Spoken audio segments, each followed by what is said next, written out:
नमस्कार किसान भाई। कृषि प्रसार चैनल के अंतर्गत आज मैं पौधों में रोग सुरक्षा जो समेकित प्रबंधन विधि से करना चाहिए इस विषय पर आपको बताने जा रहा हूँ। आप देखें यहाँ पर कि पौध में जो रोग सुरक्षा करना है रसायन से कई लोग करते हैं, लेकिन यहाँ विषय है समेकित प्रबंधन विधि से करें। तो ये समेकित प्रबंधन विधि है क्या, यह जानने के लिए आप यह समझें कि यह एक ऐसा वैज्ञानिक तरीका है जिसमें हानिकारक कीट व्याधि के प्रकोप को नियंत्रित करने के लिए सांस्कृतिक, इसका मतलब पौराणिक विधि से, यांत्रिक विधि से, जैविक विधि से और रासायनिक विधि से नियंत्रण विधियों को इस तरह समेकित किया जाता है कि इसका प्रभाव पर्यावरण, स्वास्थ्य और आर्थिक रूप से उचित स्तर पर हो सके।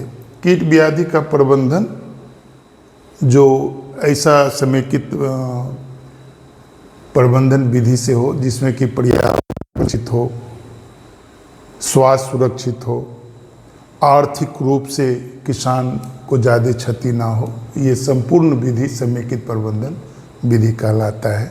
आप यूँ कहें कि कम खर्च से अधिक लाभ के साथ स्वस्थ पर्यावरण कायम करने हेतु समेकित विधि से रोग प्रबंधन करना महत्वपूर्ण उपाय है।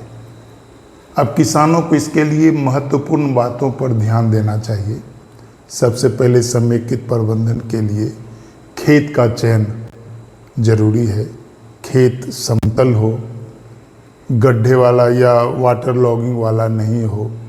खेत का पीएच सामान्य हो, न्यूट्रल हो।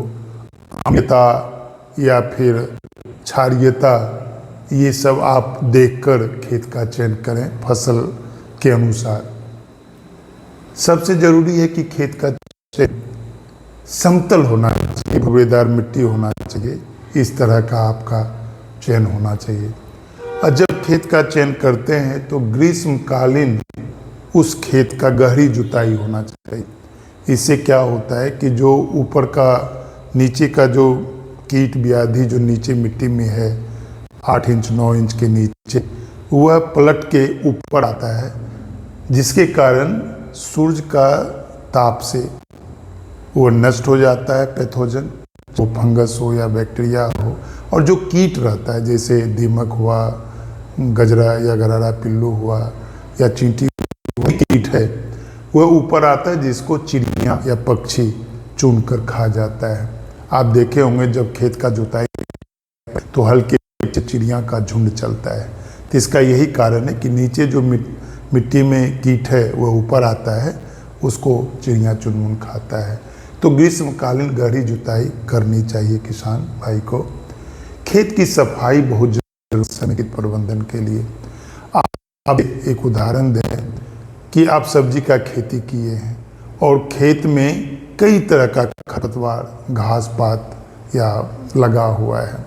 आप भिंडी का खेती किए हैं या टमाटर का खेती किए हैं, खेत सफाई नहीं है और वो जो जंगल है या घास है तो उसमें क्या होता है कि कई कीट या फीड रहते हैं और वह कई जंगल या जो बिना इच्छा का जो खरपतवार है उसमें कई तरह के बीमारी होते हैं या वायरस होते हैं, उसको कीट ट्रांसफ़र करता है स्वस्थ पौधा पर और आपका फसल नष्ट हो जाता है। तो यह ध्यान देना है कि खेत की सफाई किसान को करना चाहिए के समय।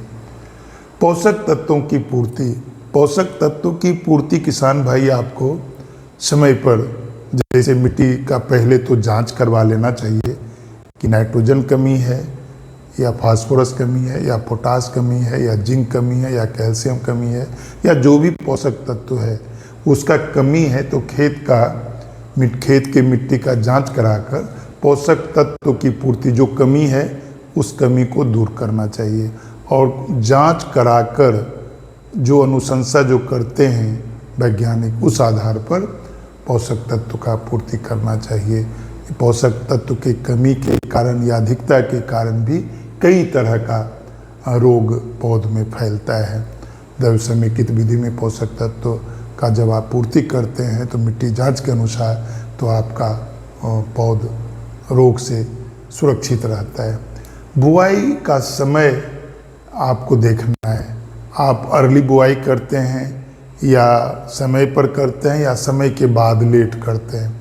आप देखे होंगे कि जितना लेट धान की बात हम करते हैं या गेहूं की बात करते हैं, आप विलंब से बुआई करेंगे तो उसमें कीट व्याधि का प्रकोप ज़्यादा रहता है। तो सोच समय आप बीज का बुआई करें जिससे कि आपका फसल बीमारी से रहित हो, बीमार रहित हो, स्वस्थ हो, बीमार उसमें बीमारी कम लगे। तो आपको ध्यान है कि अपना जो बीज बुआई करते हैं वह समय पर करना चाहिए। प्रभेदों का चयन भी महत्वपूर्ण है समेकित प्रबंधन के लिए। आप यदि रोग रेसिस्टेंट या डिजीज रेसिस्टेंट या रोग रोधी में आप लगाते हैं तो निश्चित रूप से आपको बीमारी कम लगेगा। ससेप्टेबल आप लगाते हैं या फिर जिसमें बीमारी अधिक लगता है वही लगा देते हैं तो निश्चित रूप से वैसा प्रभेद का चयन करेंगे तो जो आप फूल फल लगने का अवस्था होगा उसमें बीमारी आपको लगेगा। तो प्रभेद का चयन निश्चित रूप से वैज्ञानिक पॉइंट ऑफ व्यू से वैज्ञानिक सलाह देते हैं उसके अनुसार करना चाहिए। बीजोपचार भी समेकित प्रबंधन का एक टूल्स है। बिना बीजोपचार का किए हुए आप चाहेंगे कि हम समेकित प्रबंधन करें तो वो नहीं है। तब बीजोपचार करना किससे है तो आप देखे होंगे कि ताज़ा गोबर से भी घोल बनाकर उसमें बीज को डालकर या देसी गाय का मूत्र गोबर के साथ मिलाकर बीज उपचारित करते हैं।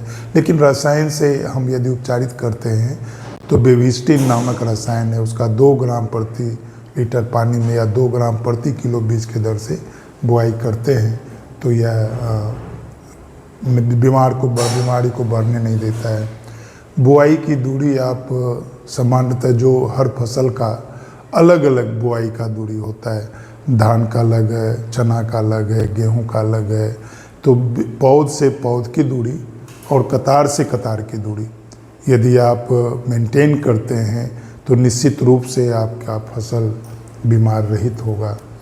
उसके बाद आप देखें खरपतवार नियंत्रण। खरपतवार नियंत्रण मैनुअली आदमी अपना निकौनी कमौनी से भी खरपतवार का नियंत्रण कर सकता है या फिर बुआई के पहले हम रसायन का प्रयोग करते हैं या फिर बुआई के बाद रसायन का प्रयोग करते हैं।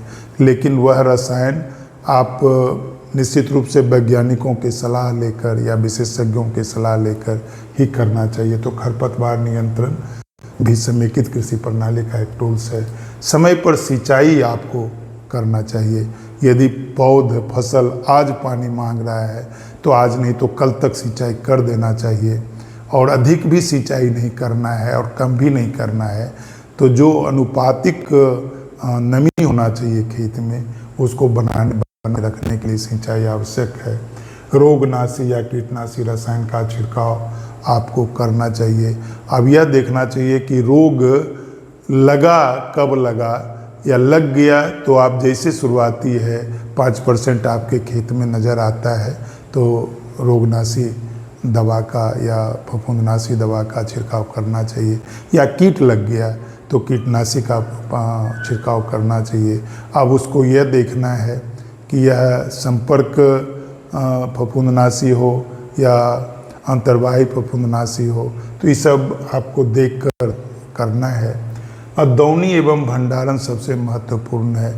आप दौनी करते हैं वह थ्रेसिंग फ्लोर स्वच्छ होना चाहिए, साफ सुथरा होना चाहिए और नमी जो आप फसल को जो काटते हैं उसमें नमी कितना ज़्यादा नमी भी नहीं होना चाहिए और बहुत कम भी नमी नहीं होना चाहिए। और जो भंडारण करते हैं उसमें भी 8 से 12% का नमी भंडारण के समय होना चाहिए। दौनी करके थोड़ा सा सुखाकर 8 से 12% आप नमी को करें, उसके बाद भंडारण करें।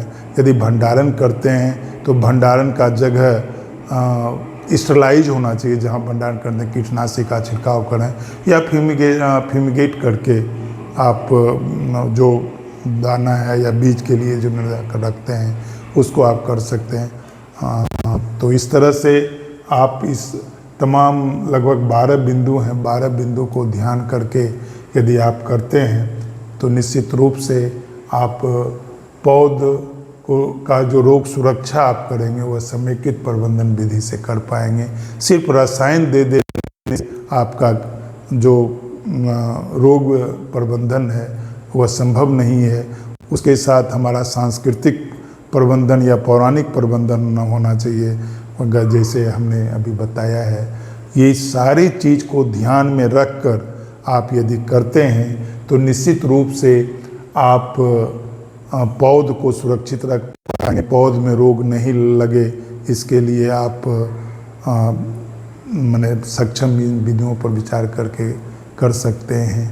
इन वाणी के साथ मैं अपने वाणी को विराम देता हूँ। बहुत बहुत नमस्कार, धन्यवाद किसान भाई। जय हिंद, जय भारत।